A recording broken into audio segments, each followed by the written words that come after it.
Haleluya, puji Tuhan, salam sejahtera bagi kita semua, keluarga besar GPDI El Shaddai Magelang. Puji Tuhan, kembali kita akan merenungkan firman Tuhan hari ini. Dan firman Tuhan saya berikan judul El Shaddai. Mari kita sama-sama buka kitab kita di dalam Ayub 38 ayatnya yang pertama. Sekali lagi Ayub 38 ayat yang pertama, demikian firman Tuhan. Maka dari dalam badai Tuhan menjawab Ayub. Nah, Bapak Ibu, saudara-saudari yang diberkati oleh Tuhan, kalau kita memperhatikan dari pasal-pasal sebelumnya di kitab Ayub ini, kita bisa melihat ada begitu banyak tanggapan yang diberikan baik oleh diri Ayub sendiri, istri Ayub, bahkan sahabat-sahabat Ayub, bahkan ada seorang yang bernama Elihu yang memberikan tanggapan mereka terhadap setiap pergumulan atau musibah yang sedang dihadapi oleh Ayub. Tetapi jika kita perhatikan juga dari semua tanggapan yang ada, kita belum melihat di mana Tuhan berbicara.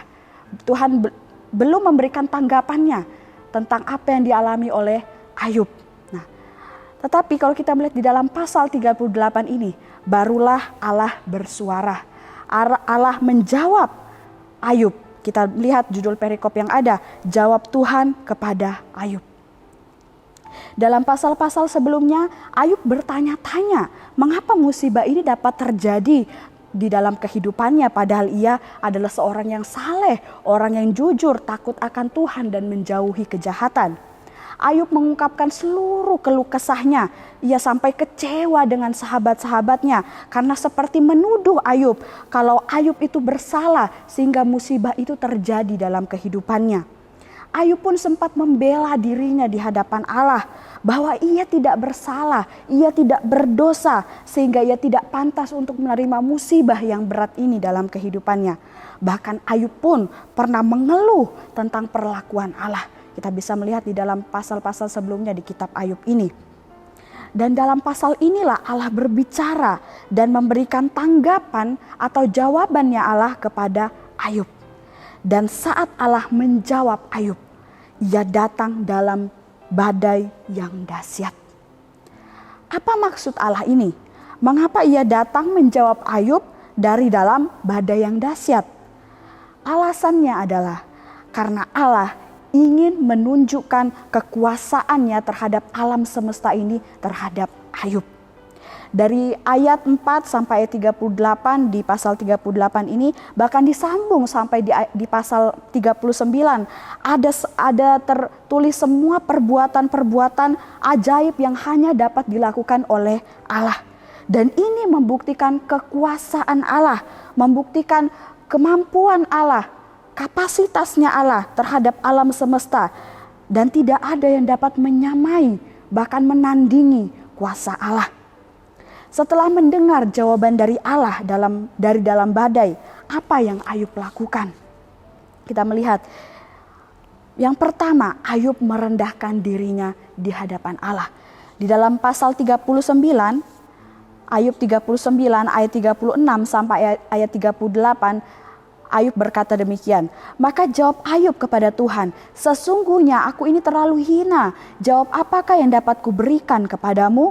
Mulutku kututup dengan tangan. 1 kali aku berbicara tetapi tidak akan kuulangi. Bahkan 2 kali tetapi tidak akan kulanjutkan.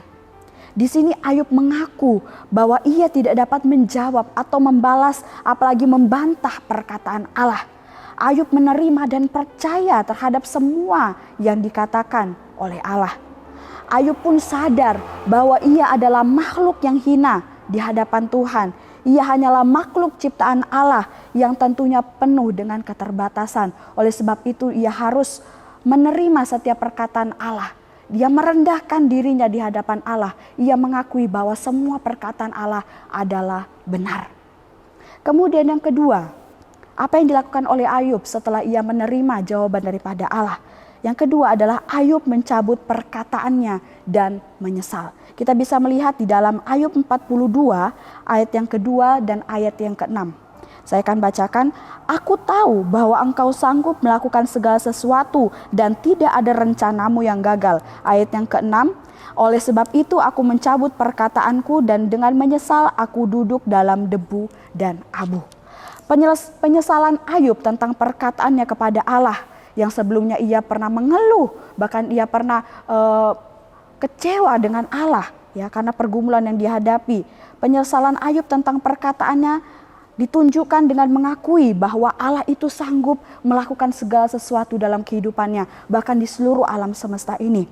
Ayub pun mencabut perkataannya yang pernah mengeluh kepada Allah dengan meyakini bahwa semua rencana Allah tidak ada yang gagal. Semua rencana Allah pasti terjadi. Dan itu yang diakui oleh Ayub. Ayub menyesali setiap perbuatan yang mungkin dia sempat mengeluh di hadapan Tuhan. Dan kini dia mengakui bahwa semua yang Allah rencanakan itu pasti terjadi. Dan semuanya pasti mendatangkan kebaikan. Walaupun seringkali kita merasakan sakit, ya, berat yang kita alami. Tapi semua yang Allah kerjakan pasti mendatangkan kebaikan. Dan tidak ada rencana Allah yang gagal dalam setiap kehidupan umatnya. Dan dari peristiwa ini Bapak Ibu Saudara-saudari yang diberkati oleh Tuhan, apa pelajaran yang dapat kita petik? Yang pertama, kita jadi mengetahui bahwa Allah itu Maha Kuasa. El Shaddai, Allah itu Maha Kuasa. Kita melihat di dalam Wahyu 1 ayat yang ke-8. Wahyu 1 ayat yang ke-8 berkata demikian, Aku adalah Alfa dan Omega, firman Tuhan Allah, yang ada dan yang sudah ada dan yang akan datang, yang Maha Kuasa. Allah yang kita sembah, Tuhan Yesus Kristus, tidak ada yang dapat mengira atau mengukur kekuasaannya. Dia adalah yang awal dan yang akhir. Dia adalah Alfa dan Omega. Kekuasaan Allah tidak hanya ada di alam semesta ini, tetapi di dalam segala hal. Allah yang memegang kendali, Allah yang berkuasa di atas segala-galanya. Tuhan adalah yang awal dan yang akhir. Dia yang sudah ada, yang akan ada, dan yang akan menjadikan segala sesuatunya luar biasa di dalam setiap kehidupan kita.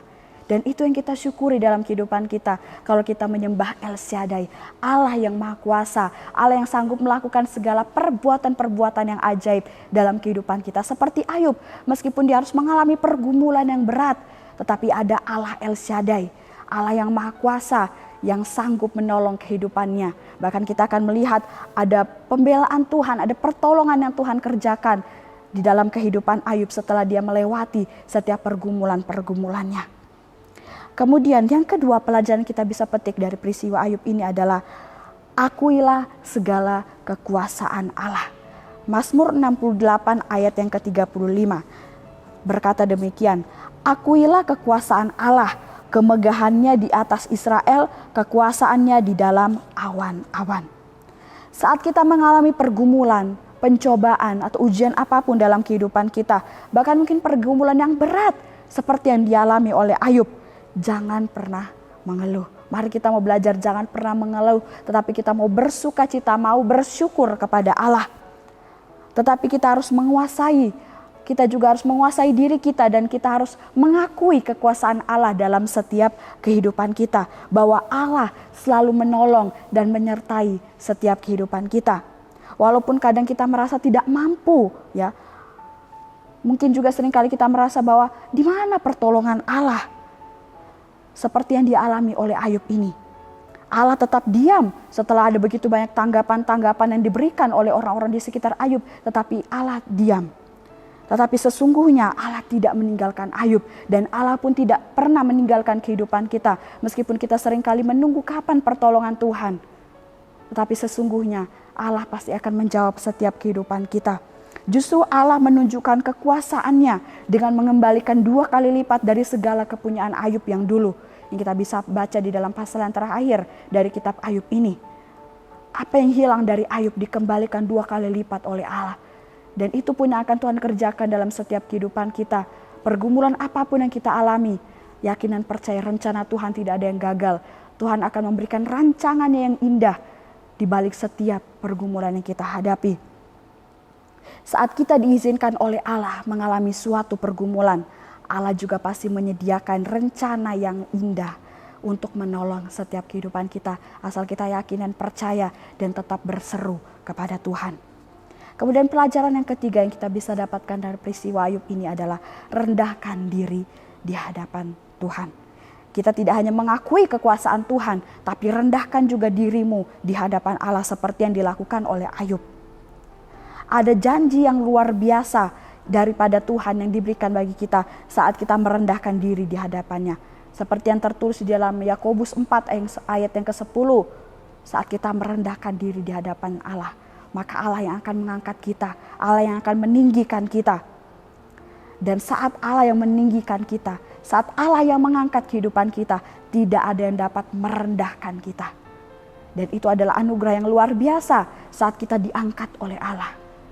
Akan ada berkat-berkatnya yang dahsyat, perlindungan yang luar biasa yang dikerjakan bagi setiap kehidupan kita. Dan tidak ada satupun yang dapat merendahkan kita. Karena tangan Allah sendiri yang mengangkat setiap kehidupan kita. Puji Tuhan, Bapak Ibu Saudara-saudari yang diberkati oleh Tuhan. Mari kita mau selalu ingat kemahakuasaan Allah dalam kehidupan kita. El Shaddai, Allah Maha Kuasa dalam setiap kehidupan kita. Dia mampu melakukan segala sesuatu, walaupun seringkali kita harus mengalami pergumulan yang berat. Tapi di balik semua itu ada kekuasaan Allah yang siap dinyatakan bagi setiap kehidupan kita. Puji Tuhan, Tuhan Yesus memberkati kita semua. Mari kita akhiri renungan kita hari ini dengan sama-sama berdoa. Terima kasih Yesus, terima kasih Bapa, kami bersyukur bahwa Engkau adalah Allah yang Maha Kuasa. Engkau sanggup melakukan segala sesuatu dalam setiap kehidupan kami. Bahkan di dalam pergumulan yang kami hadapi sekalipun, kami yakin dan percaya kekuasaan-Mu yang siap menolong setiap kehidupan kami. Bahkan kekuasaan-Mu yang akan selalu mengingatkan kami bahwa Engkau yang akan selalu menyertai dan menolong setiap kehidupan kami apapun pergumulan yang kami hadapi saat-saat ini. Terima kasih Tuhan, Kau berkati seluruh jemaat-jemaat Tuhan yang ada di GPD El Shaddai Magelang, supaya mereka tetap terus hidup setia kepada Tuhan, berpegang kepada perintah-perintah kebenaran firman Tuhan. Apapun pergumulan saat ini yang dihadapi oleh jemaat-jemaat Tuhan, bawa kehidupan semua jemaat Tuhan untuk selalu berserah, berharap dan bersandar hanya kepada Tuhan. Karena Tuhan adalah El Shaddai, Engkau sanggup melakukan segala sesuatu dengan kemahakuasaan-Mu yang dahsyat. Terima kasih Yesus, terima kasih Bapa. Kami terima kebenaran firman-Mu dalam nama Tuhan Yesus. Haleluya. Amin.